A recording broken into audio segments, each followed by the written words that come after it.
Vers la fin de Vendémiaire en 7, si vous préférez en octobre 1799, deux jeunes gens partis de Bonn dès le matin étaient arrivés à la chute du jour aux environs d'Andernach, petite ville située sur la rive gauche du Rhin, à quelques lieues de Coblence. En ce moment, l'armée française, commandée par le général Augereau, manœuvrait en face des Autrichiens. L'une des demi-brigades appartenant au corps d'Augereau se trouvait cantonnée à Andernach. Les deux voyageurs étaient français. À voir leurs uniformes bleus mélangés de blanc, à parements de velours rouge, leurs sabres et surtout le chapeau couvert d'une toile cirée et orné d'un plumet tricolore, les paysans allemands eux-mêmes auraient reconnu des chirurgiens militaires. Au moment où ils arrivèrent à Andernach, la nuit tombait. Mais du haut des rochers qui dominent le Rhin, ils aperçurent une auberge aux riches couleurs, embellie par les feux du soleil couchant.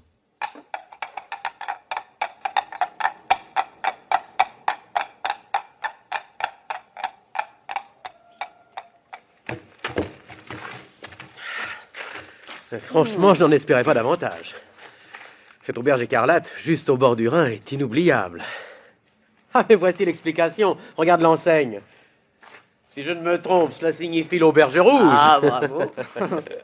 Mais a-t-on peint les murs pour justifier l'enseigne ou bien y a-t-il une autre raison? Et demande à l'aubergiste, il est sur le seuil de la porte. Je vais d'abord lui demander un lit et à dîner, je meurs de faim et de fatigue. Moi aussi. Oh Hé Monsieur l'aubergiste, peut-on manger et dormir chez vous? Il est bien tard. C'est que nous venons de Bonn et nous n'avons rien mangé depuis ce matin. Pour dîner, il y a encore ce qu'il faut, et vous n'aurez pas à vous plaindre. On vient de 10 lieues faire des noces chez moi. Parfait. Mais pour dormir, c'est autre chose. Tout est occupé. Même mon écurie est pleine de crédiens. Il ne vous reste vraiment pas un réduit? Je n'ai plus que ma chambre. Ma femme et moi, nous pourrions coucher sur des lits de fortune dans la cuisine. Nous n'en demandons pas tant. Oh, j'ai bien reconnu votre uniforme et je ne laisserai pas des médecins passer la nuit à la belle étoile. Merci. Y a-t-il quelqu'un pour soigner nos chevaux? Je m'en occupe. Entrez. Ma femme préparera votre dîner. Très bien. Bon, tu viens, Prosper? À en juger par le tapage qu'on fait là-dedans, il doit en effet y avoir beaucoup de monde. Oui, si je n'avais pas aussi faim, je resterais bien volontiers un moment sur le quai. Ah, le Rhin est magnifique ici. Le calme de ce port me convient tout à fait. La place doit être fameuse. Tous les mariniers y viennent sûrement. Oh là là, quelle fumée! Il y a là-dedans autant de pipes que de pots de bière. Non mais crois-tu que nous allons pouvoir découvrir la femme de l'aubergiste dans cette brume? Tiens, je l'aperçois. Où ça? Le bonnet de velours noir là-bas. Les cheveux tressés, le tablier bleu et argent, le trousseau de clés. Et c'est l'uniforme des maîtresses d'auberge. Un peu forte pour mon goût, mais elle a une bonne mine de cuisinière. Tiens, il y a de la place à une table près de la fenêtre. Là, nous aurons tout de même un peu d'air. Eh bien, installe-toi, goûte les charmes d'une ambiance typiquement germanique. Moi, je vais parlementer avec l'hôtesse. Nous verrons si les médecins de l'armée française lui inspirent autant de sympathie qu'à son mari.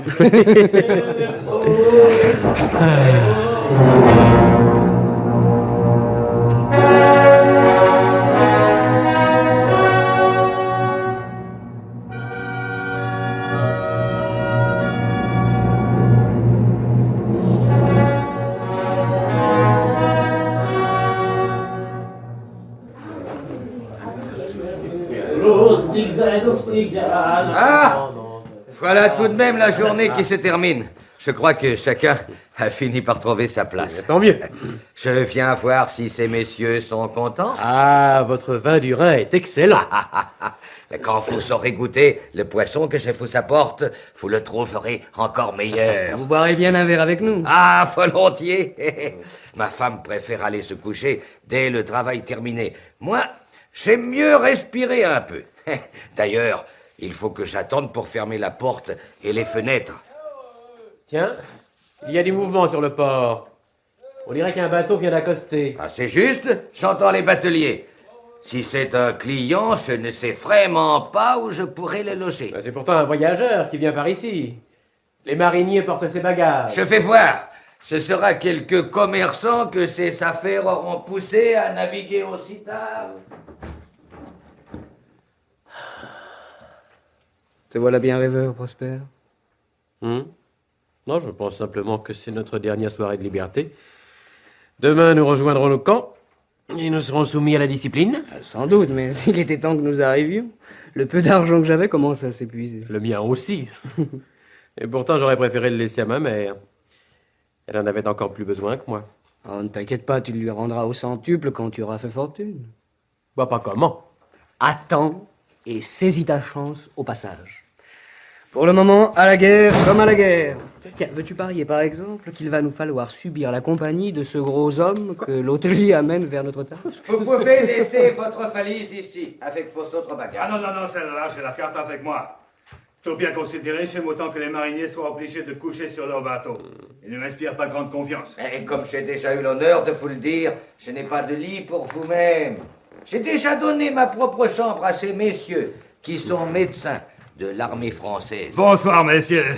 Vous en faites bien de la chance. Il faut dire surtout que notre hôte a été très obligeant. Hélas, maintenant, je n'ai plus à vous offrir pour passer la nuit qu'une chaise dans cette salle. Ah, c'est vraiment très ennuyé. N'importe qui peut entrer ici. Rassurez-vous, les portes seront bien fermées. Bon. Et quel genre de clients avez-vous? Ah. À part ces messieurs, bien entendu. Un peu de tout, naturellement.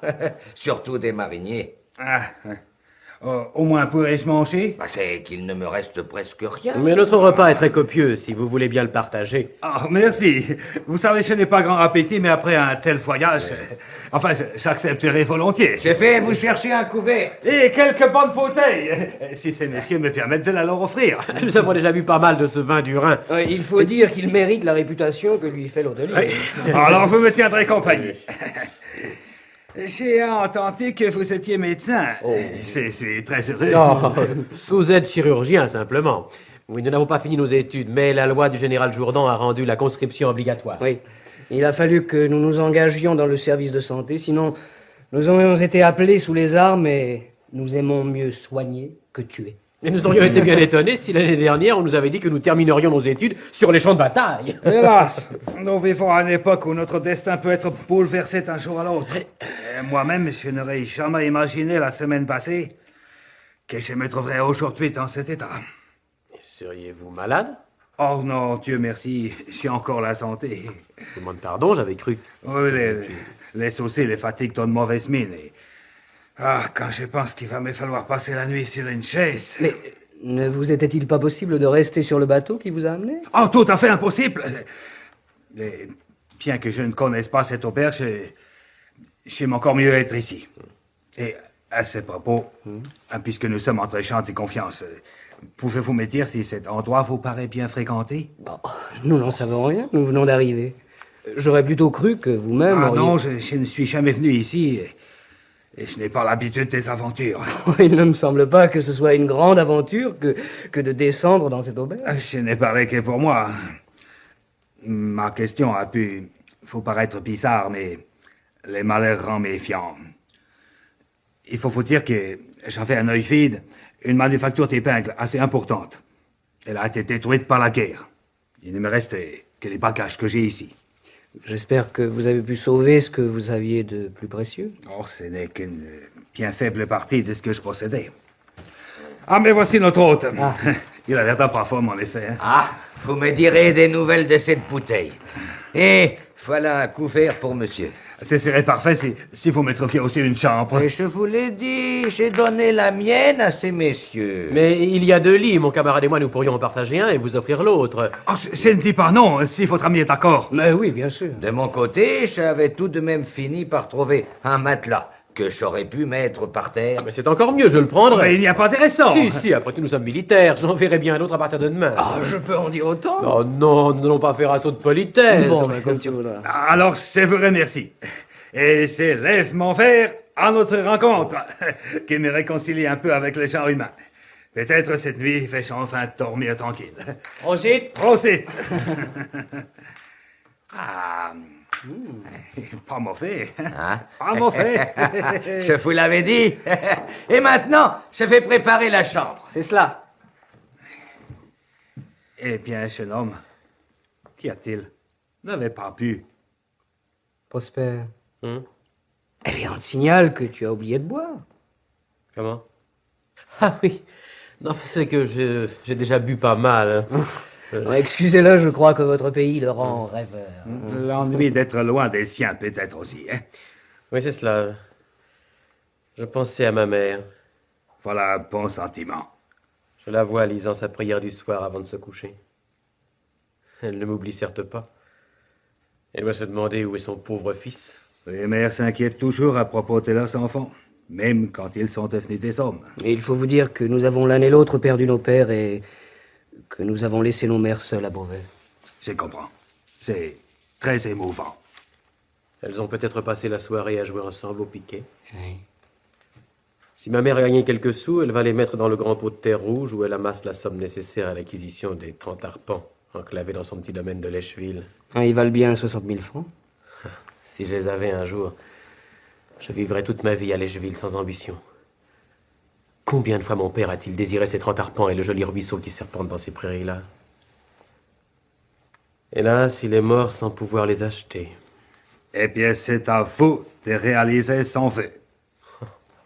60 000 francs? Pour moi, c'est une fortune. Comment la gagnerais-je? Ah, votre âge, c'est me poser la même question. Enfin, malgré les coups du sort, je dois bien reconnaître qu'il me reste encore beaucoup plus d'argent que n'en valent vos 30 arpents. Heureusement que j'ai toujours eu la prudence de garder une part de ma fortune en or et en diamants. Tout le reste a été détruit. Et la guerre m'a obligé à m'enfuir. Mais ça, j'ai pu les sauver. Tout est dans cette valise qui ne me quitte jamais. Que ceci reste entre nous, naturellement. Soyez tranquille. Vous comprenez maintenant pourquoi j'ai accepté votre offre sans plus de façon. Pour cette nuit, je ne suis pas fâché d'être en compagnie de deux braves jeunes gens. De toute manière, je ne crois pas que vous risquiez grand-chose dans cette maison. Tout de même. Ah, voici notre aubergiste. Soyons discrets. Si ces messieurs n'ont pas l'intention de ressortir, je fermerai les portes pour la nuit. En ce qui me concerne, je suis surtout envie de dormir. Moi aussi. Et toi, Prosper? Comment? Encore en train de rêver? Non, si tu as envie de faire une promenade romantique au clair de lune, il faut le dire tout de suite car on ferme les portes.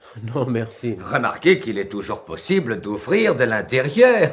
Mais c'est assez compliqué. Tenez, regardez. Il y a cette part de fer qui est engagée dans 2 trous au point de l'embrasure. Et de plus, 2 écrous attachés au volet. On n'est jamais assez prudent, surtout à une époque troublée comme la nôtre. Rassurez-vous, on ne peut pas ouvrir de l'extérieur. Mais à condition que personne n'ait l'idée de sortir et de laisser ouvert derrière lui. Cela ferait un tel bruit que j'entendrais et je viendrais refermer. Très bien. Alors, finissons cette bouteille. À votre réussite, jeunes gens. Au rétablissement de vos affaires. Voilà. Tout est en ordre pour la nuit. Votre chambre est prête, messieurs. Je regrette de ne pas savoir mieux à vous offrir. Excusez surtout les manques d'oreillers. Nous avons été obligés, ma femme et moi, de prendre les derniers pour nous arranger des lits. Peu importe, je glisserai ma valise sous mon chevet. Et nous, nos trousses de chirurgie. Ainsi, nous dormirons chacun sur notre fortune.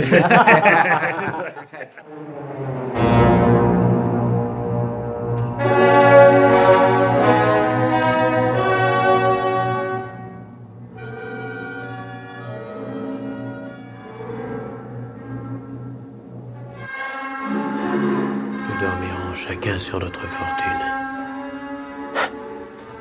C'est facile à dire en plaisantant. Mais moi, je ne peux pas dormir. Moi qui n'ai sous ma tête qu'une maigre trousse de sous-aides chirurgiens. Et ce gros Allemand ronfle comme un bienheureux sur une fortune d'or et de diamants. Il me reste encore beaucoup plus d'argent que n'en valent vos 30 arpents. Mais moi, il me suffirait de les acheter, de pouvoir combler les vœux de ma mère. Bien entendu, si j'en avais davantage, ce serait encore mieux. Je pourrais épouser qui je voudrais sans qu'on m'oppose une différence de fortune. Je pourrais m'établir à Beauvais. Je pourrais... Ou bien je ne pourrai jamais avoir tout cela. Ou bien il sera trop tard. Et je n'en profiterai pas. Comme cet homme. Que fait-il de son trésor? Il dort dessus, il tremble pour lui. Est-il vraiment heureux? Seul au monde. Il nous l'a dit. Et le voilà réduit à se confier à deux étrangers. S'il avait affaire à des garçons sans scrupules, il suffirait d'un peu d'audace. Surtout en pays étranger, en temps de guerre. Celui qui serait assez adroit pour disparaître avec la valise cette nuit aurait bien des chances de ne jamais être pris. Avec des précautions, il est sûrement possible d'ouvrir les volets de la porte sans réveiller personne. Voilà même ce qu'il faudrait faire avant tout. Si l'aubergiste se réveille, je lui dirai que, ne pouvant pas dormir, j'avais besoin de prendre l'air. Il ne sera pas surpris puisqu'il nous a lui-même indiqué les moyens d'ouverture. Si tout se passe bien, ensuite seulement, je reviendrai chercher la valise.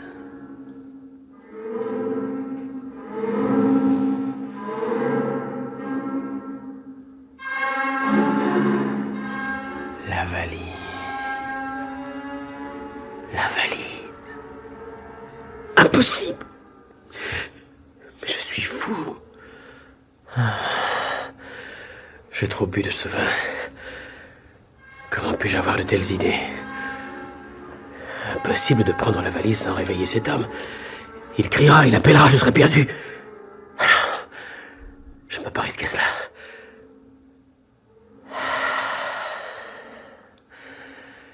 Il faut l'empêcher de s'éveiller.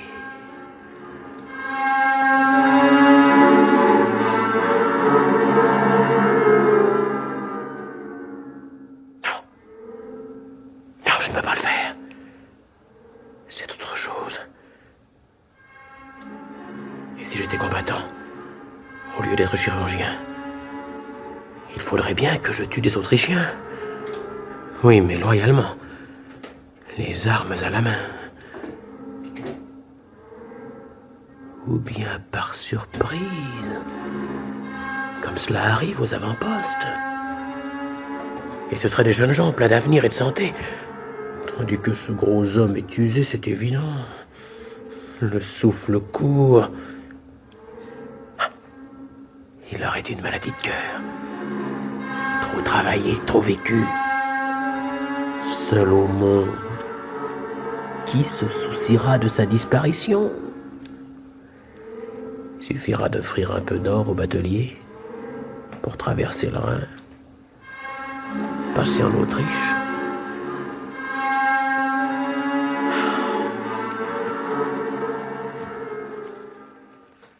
Qu'est-ce qu'il y a? Tu te lèves déjà, Prosper? J'en sais rien. Je peux pas dormir. Alors je vais prendre l'air. Dors.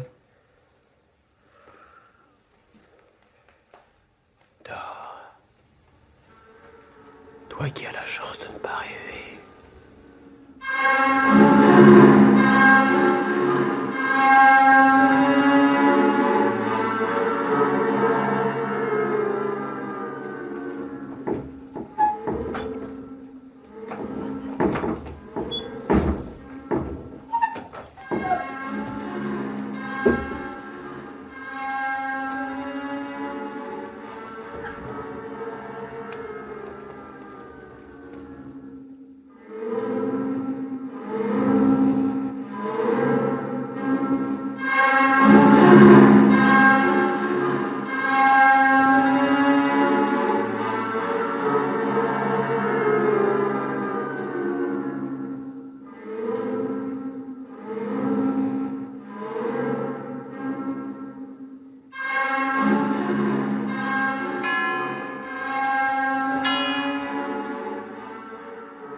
Encore 5 heures avant le jour.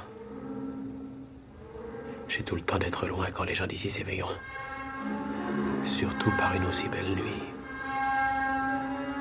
Personne n'a bougé. La chance est avec moi.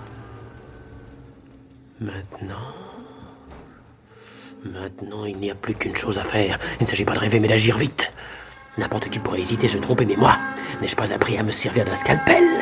Un seul geste doit suffire. Et cet homme ne s'éveillera pas, ne criera pas. Un seul geste, et tout sera fini.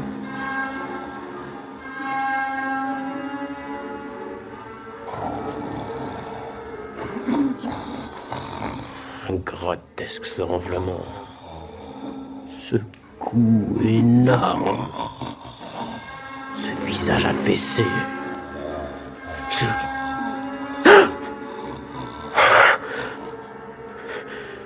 Mais c'est un homme qui respire. Et dans un instant, à cause de moi, il ne respirera plus. Non, c'est pas possible. C'était pas moi qui lève cette arme au-dessus d'un homme endormi. Oh, mon Dieu. Mon Dieu, faites que ce soit un cauchemar. Ayez pitié. Ayez pitié, je ne sais plus ce que je fais. Ce vin m'a fait perdre la raison. Tout à l'heure, je parlais de ma mère à cet homme. Et il était ému. Il est seul au monde. Je devrais au contraire le plaindre. Non. Non, je ne fais pas un cauchemar. Je me suis bien levé, habillé. J'ai bien choisi dans ma trousse l'instrument le plus meurtrier. Mon Dieu, qu'allais-je faire si je n'avais pas eu peur? Merci. Merci de m'avoir fait trembler.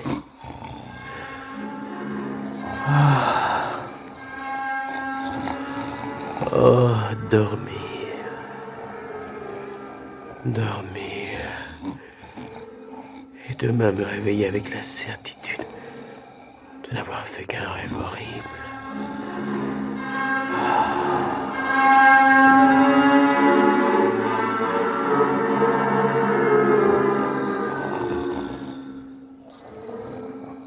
C'est toi, Prosper?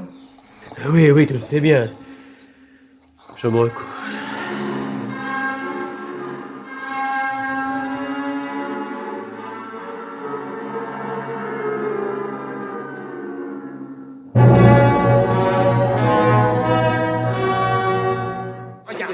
C'est lui! Mais regardez! Il est couvert de sang! C'est lui l'assassin! C'est lui! Écartez-vous! Laissez-moi l'interroger.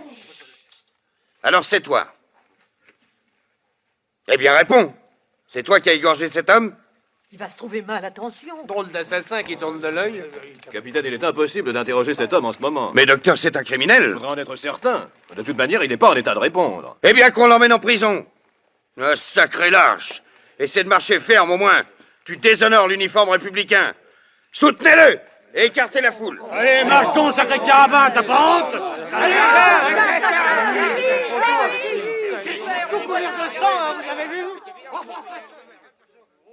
Voyons, qui nous a prévenus? Moi, monsieur l'officier. Qui êtes-vous? Fritz Krieger, aubergiste. Bon. Est-ce vous qui avez découvert le crime? Oui. Ces messieurs m'avaient demandé de les réveiller de bonne heure. J'ai d'abord appelé. Personne n'a répondu. Alors j'ai écouté à la porte. J'ai entendu comme des plaintes. J'ai ouvert. Il était là, tout hébété, comme quelqu'un qui sort d'un cauchemar. Il regardait ses mains et ses vêtements tachés. Quand il vous a vu, qu'a-t-il dit? Qu'a-t-il fait? Rien. En découvrant le voyageur allemand la gorge ouverte, j'ai appelé au secours, mais jamais l'aide chirurgien n'a essayé de se sauver. Vous connaissiez la victime? Non, c'était la première fois que cet homme venait ici. Il m'a dit qu'il s'appelait Wallenfer. Il en a sûrement raconté davantage à ces jeunes gens puisqu'il a dîné à leur table. Quels jeunes gens? Eh bien, celui que vous venez d'arrêter et son camarade. Et où est ce dernier? Je ne sais pas. Il n'était plus dans la chambre ce matin. Depuis quand ne l'avez-vous pas revu? Depuis hier soir. Il partageait aussi la chambre du crime. Je n'avais plus de place. Et l'un des jeunes gens a proposé de céder son lit à M. Wallenfer. Lequel des deux? Celui qui était là ce matin? Monsieur Wallenfer ne les connaissait pas, naturellement. Non. Mais il avait très peur de rester seul dans la salle commune. Alors il a accepté tout de suite. Pourquoi, à votre avis? Il avait tout l'air de craindre qu'on lui vole sa valise. Ah, voilà qui est clair. Nous allons voir si cette valise est toujours là. Elle n'y est plus. Tiens, Vous avez pensé à regarder? Hier soir, M. Wallenfer a dit qu'il la placerait sous sa tête. Et ce matin, naturellement, en voyant la gorge tranchée de ce pauvre homme, j'ai repensé à la valise. Et que contenait-elle? Mais je ne sais pas. J'ai remarqué seulement que M. Wallenfer ne voulait pas s'en séparer. Vous êtes sûr que vous ne le savez pas? Et j'ai cru comprendre que M. Wallenfer en parlait aux deux jeunes gens, mais je n'ai pas entendu exactement. Ça vous intéressait? Oh, monsieur l'officier, c'est par hasard. Il n'y avait plus que ces 3 clients dans la salle. Personne d'autre alors ne pouvait savoir. Peut-être les mariniers qui avaient amené M. Wallenfer. Il ne semblait pas avoir confiance en eux. Pouvait-il entrer ici pendant la nuit? En principe, non. Mais ce matin, quand je me suis levé, les volets de la porte qui donnait sur le port étaient ouverts. Je ne peux pas dire depuis quand. Tiens, mais le bateau qui était amarré juste en face de la porte n'est plus là. Et il devait attendre votre client? Mais sûrement. M. Wallenfer l'avait dit hier soir devant moi au batelier. Vous n'avez rien entendu cette nuit? Non, c'est même curieux, j'aurais dû entendre ouvrir les volets. Voulez-vous appeler votre femme et votre personnel? J'ai quelques questions à leur poser. Maria, Hans, Bertha, Villet.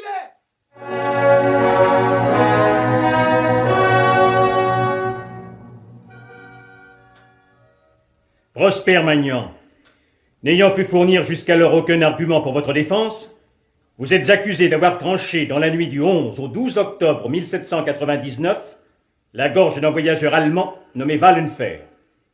Niez-vous ou reconnaissez-vous les faits? Allons, répondez.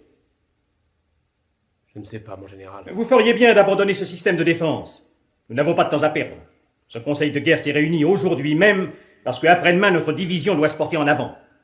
Cette affaire doit être éclaircie avant que nous quittions Andernach. Ce n'est pas parce que nous sommes en pays étranger que nous devons laisser l'exemple d'un crime impuni. À moins que vous ne puissiez justifier votre conduite par des motifs patriotiques. Cet homme vous a-t-il cherché querelle? Oh non, nous avions passé au contraire la soirée très amicalement. Alors, comment se fait-il qu'on vous ait retrouvé le lendemain matin à côté de son cadavre et couvert de son sang? Je ne sais pas. Vous devez tout de même savoir pourquoi vous êtes sorti de l'auberge au milieu de la nuit. Inutile de chercher un moyen de nous tromper, des mariniers vous ont vus. Je suis sorti pour prendre l'air. Je ne pouvais pas dormir. Vous avez ouvert les volets avec beaucoup de précaution, car l'aubergiste n'a rien entendu. Je ne voulais pas le réveiller inutilement. C'est une explication. Où êtes-vous allé? Sur la route d'Andernach. Les mariniers affirment vous avoir vu sur la route de la forêt. Vous avez fait l'aller-retour plusieurs fois. C'est possible, je cherchais à retrouver le calme.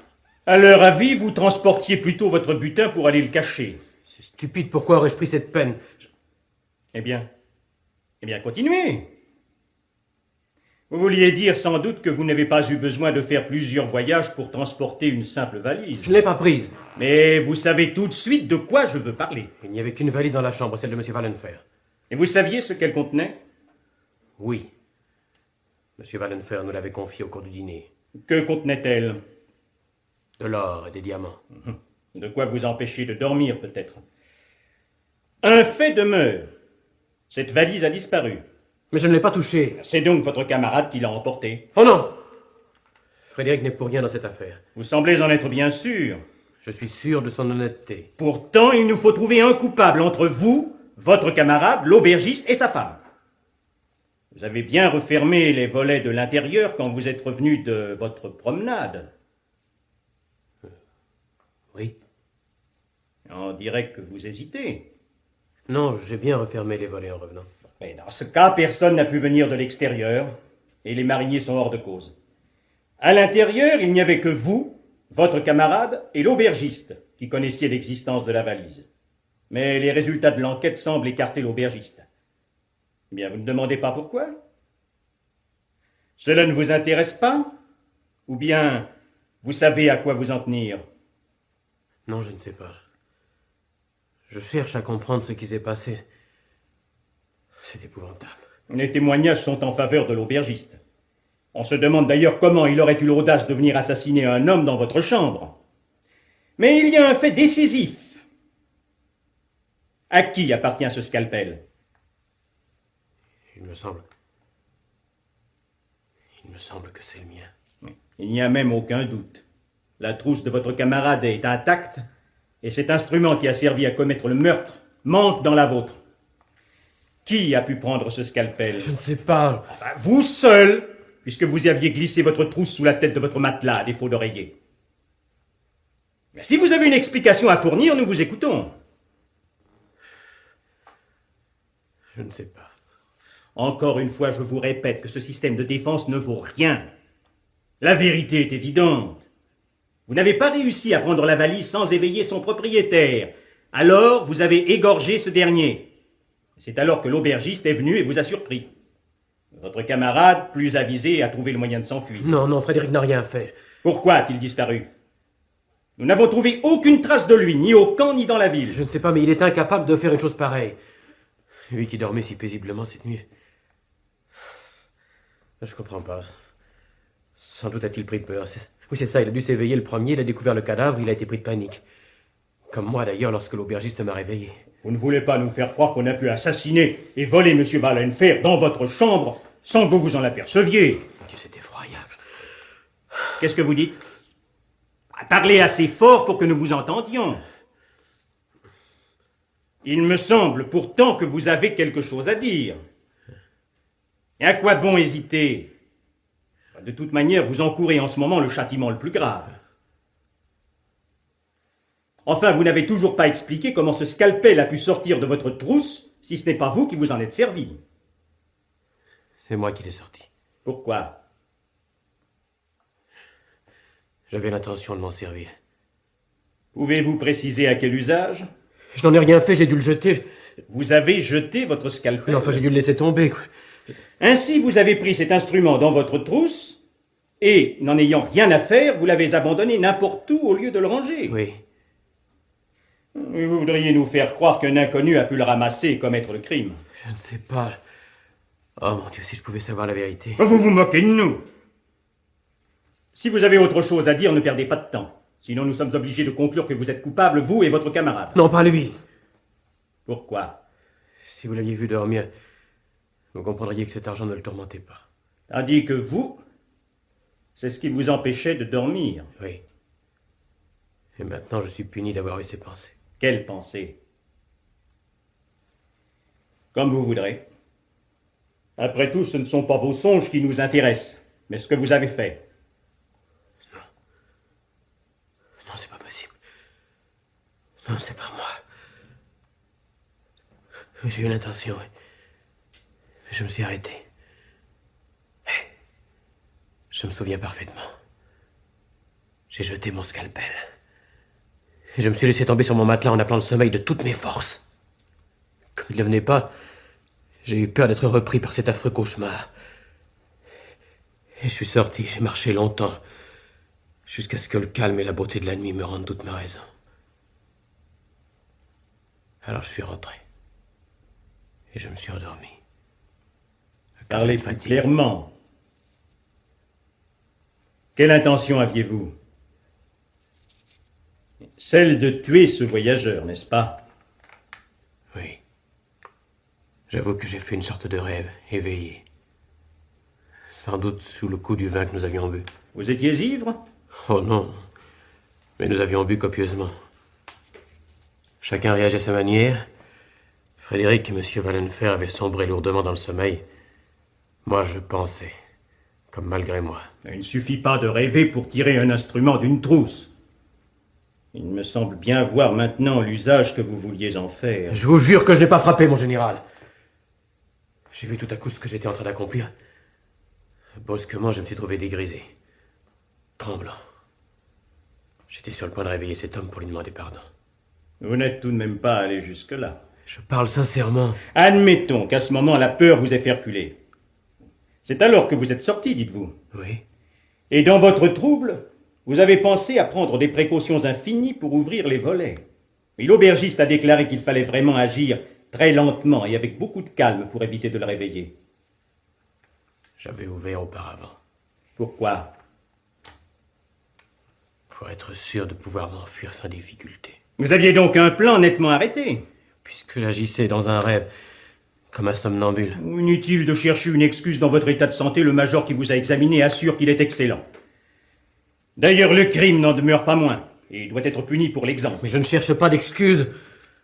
Au contraire, je dis toute la vérité. Votre récit est invraisemblable et n'explique rien. Lorsque vous êtes rentré, êtes-vous certain d'avoir bien fermé les volets? Oui. Lorsque vous êtes revenu dans la chambre, tout était normal? Le voyageur et votre compagnon dormaient? Oui. Frédéric m'a même vaguement demandé si c'était moi, sans s'éveiller vraiment. Et vous-même, vous vous êtes rendormi sans peine? Oui. J'ai sombré dans un sommeil lourd et très agité. Du moins, il me semble.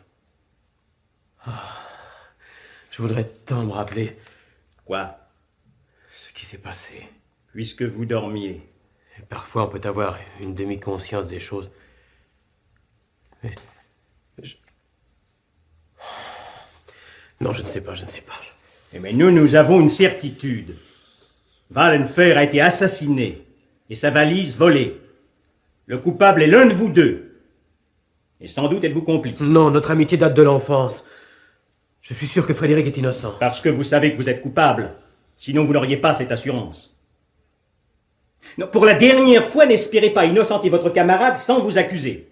Votre fable est incroyable. Ce n'est pas une fable. Mais parfois, vous semblez en douter vous-même.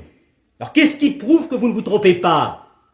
Que vous n'étiez pas plus ivre ou plus troublé que vous ne dites, et que vous n'avez pas exécuté votre plan jusqu'au bout? Vous dites que vous avez laissé traîner votre scalpel. Ce n'est pas le fait d'un homme qui a vraiment retrouvé son calme. Vous auriez dû le ranger, ne serait-ce que pour effacer toute trace de votre mauvaise intention. Je ne sais plus. Si j'étais inconscient, je serais responsable. Lorsque j'étais enfant, il y a longtemps, j'ai eu une crise de somnambulisme. Nous n'avons pas le temps d'entrer dans ces subtilités. Vous êtes déclaré parfaitement responsable de vos actes. Avez-vous quelque chose à ajouter? Le Conseil va délibérer. Emmenez cet homme en prison. Non! Non, ce n'est pas moi. Je suis sûr que ce n'est pas moi.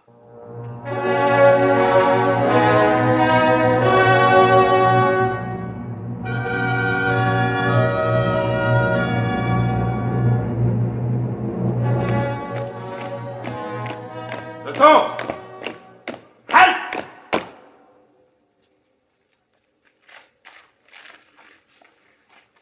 Prosper Magnan, avez-vous une dernière recommandation à faire? Si vous passez un jour à Beauvais, je vous prie d'aller voir ma mère et de lui dire que j'étais innocent. Je ferai tout ce qui sera en mon pouvoir pour rapporter vos paroles. Est-ce tout? Oui.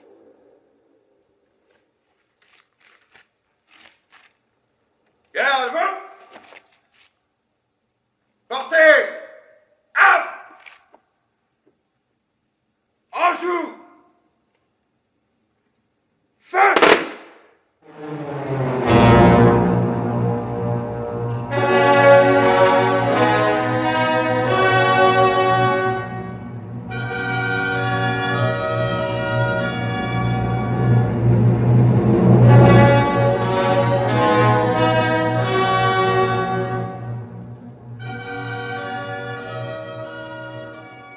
Telle est l'histoire qui nous a été rapportée par un Allemand nommé Hermann, l'autre soir au cours d'un dîner. Cet Allemand avait partagé pendant 48 heures le cachot de Prosper Magnan, et il avait recueilli ses confidences. Convaincu de l'innocence de ce dernier, il l'avait assisté jusqu'au dernier moment. Moi aussi, je partageais sa conviction et je commençais à avoir de bonnes raisons. Mon attention avait été attirée par l'aspect du convive qui se trouvait précisément en face de moi. Son visage était devenu terreux. On l'eût dit presque mort. Après dîner, je ne pus résister à l'envie d'en faire la remarque à ma voisine. Savez-vous qui était en face de nous à table? Un ancien fournisseur des armées impériales. La disparition de l'Empire ne semble pas avoir arrangé ses affaires. Rassurez-vous, si celui-là se ruine jamais, cette personne n'aura plus un sous-vaillant. Il possède au moins 1 million en fonds de terre. Il a cependant l'air accablé de soucis. Son fils a été tué en duel. Cette perte l'a plongé dans un chagrin qui reparaît quelquefois. On dit même qu'il a des crises terribles. C'est peut-être cela, oui. Avouez que l'histoire de M. Hermann n'incline pas à la gaieté. La mort de ce garçon de 20 ans peut mettre un homme qui a perdu son fils sur la voie des mauvais souvenirs. Oui, vous avez sans doute raison. Pour ma part, j'aurais préféré qu'on ne me dise pas la fin. C'est trop injuste. Je suis convaincu que ce pauvre jeune homme était innocent. Pour avoir une certitude, il faudrait retrouver l'autre. Il est un peu tard. Monsieur Herman lui-même a oublié son nom. Il a donné son prénom, Frédéric. C'est bien vague. Il existe peut-être quelqu'un qui sait encore le reste. De toute façon, tout cela est si lointain. Et si l'on vous montrait dans ce salon un homme qui a été mêlé de très près à ce crime, que feriez-vous? C'est fou. Si quelqu'un vous entendait, on vous mettrait en honneur de vous expliquer. Connaissez-vous bien cet ancien fournisseur? De vue et de nom, simplement. C'est-à-dire? Il s'appelle Taillefer. Son prénom? Je ne sais pas. Mais qu'allez-vous imaginer? Je serais tout de même curieux de savoir s'il a fait la guerre en Allemagne. Il suffirait de lui poser la question. Justement, notre hôte est en train de lui proposer une partie de cartes. Voulez-vous que nous nous joignions à eux? C'est tout juste ce que je souhaite, oui. Vous piquez ma curiosité. Mais, je vous en prie, n'agissez pas à la légère. Monsieur Taillefer est un homme considérable et très apprécié. Est-ce avec les fournitures de l'armée qu'il a fait sa fortune? Je crois. Il l'a d'ailleurs consolidé par un second mariage très avantageux. Il n'en passe pas moins pour rendre sa femme très heureuse. C'est un homme aimable de nature. C'est bien la première impression que j'avais eue. Cher ami, je vois que vous organisez des jeux et je vous amène un partenaire. Il est le bienvenu. Je crains de ne pas être un joueur très brillant. Mais je vous promets de consacrer toute mon attention à la partie. Ne serait-ce que pour oublier cette affreuse histoire. Les Allemands n'ont de rivaux que les Anglais pour les récits terrifiants. Heureusement, Monsieur Herman a très agréablement vanté la poésie de son pays. Je dois y faire un voyage bientôt et je crois que j'irai jusqu'à Andernach. Vous connaissez l'Allemagne, monsieur? Moi? Non, du tout. Que dis-tu, Taillefer? N'étais-tu pas dans les vivres à la campagne de Wagram? Ah oui, cette fois-là, j'y suis allé. Seriez-vous monsieur Frédéric Taillefer, dont j'ai beaucoup entendu parler par des amis à Beauvais? Mais sans doute, monsieur. Mais voyons, mais prends garde. Tu as laissé tomber tes cartes. Mais qu'est-ce que tu fais? Excusez-moi, il fait très chaud. Je suis souffrant, il faut que je sorte. Je t'accompagne. Qu'est-ce que c'est? Je vous avais bien dit qu'il était réellement malade. Votre conduite est-elle bien miséricordieuse? Il est évident que cet homme souffre affreusement. J'aurais mieux aimé me tromper, croyez bien. Vous ne savez pas tout le mal que vous pouvez faire. Regardez plutôt qui entre en ce moment dans le salon. Cette jeune personne? Si vous me dites qui elle est, j'oublie tout sur le champ. Je l'ai vue il y a 3 jours au bal de l'ambassadeur de Naples. Et depuis 3 jours, je ne pense plus qu'à elle. C'est mademoiselle Victorine Taillefer. Je ne vous avais pas dit que monsieur Taillefer a également une fille. Avant, il ne se souciait pas d'elle, mais depuis la mort de son fils, il a reporté sur elle toute son affection. On dit qu'elle a autant de qualités foncières que de grâce. Voulez-vous que je vous présente? Il y a quelques heures, c'est ce que j'aurais souhaité plus que tout.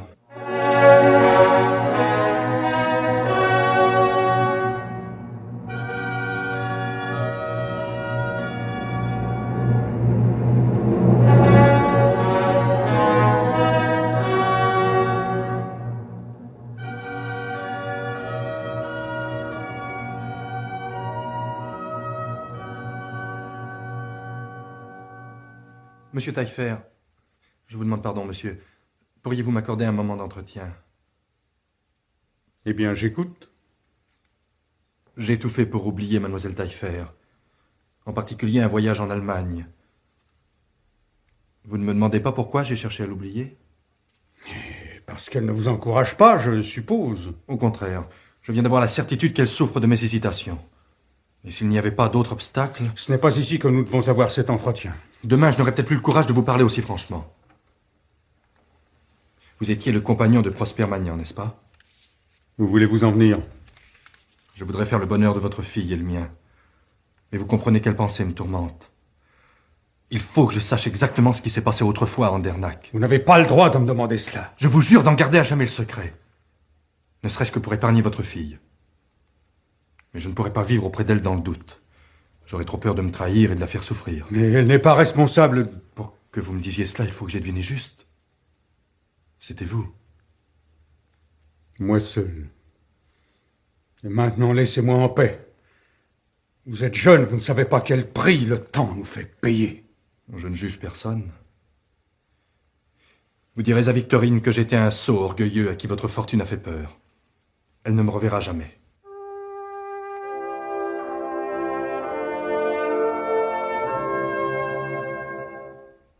Mon cher ami, vous vous êtes confié à moi depuis le dîner où M. Hermann a fait ce récit. Aujourd'hui, vous voulez un conseil. Que vous dire de plus? Les faits ne changeront pas. Si vous en faites autant, je ne peux rien pour vous. Si, les faits changent en s'ajoutant les uns aux autres. En voici un nouveau. Lisez plutôt. Voyons. Vous êtes prié d'assister au convoi, service et enterrement de M. Jean-Frédéric Taillefer de la maison Taillefer et compagnie, ancien fournisseur des vivres viandes, en son vivant chevalier de la Légion d'honneur et de l'Éperon d'or, capitaine de la première compagnie de grenadiers de la 2e Légion de la Garde nationale de Paris, décédé le 1er mai dans son hôtel, rue Joubert.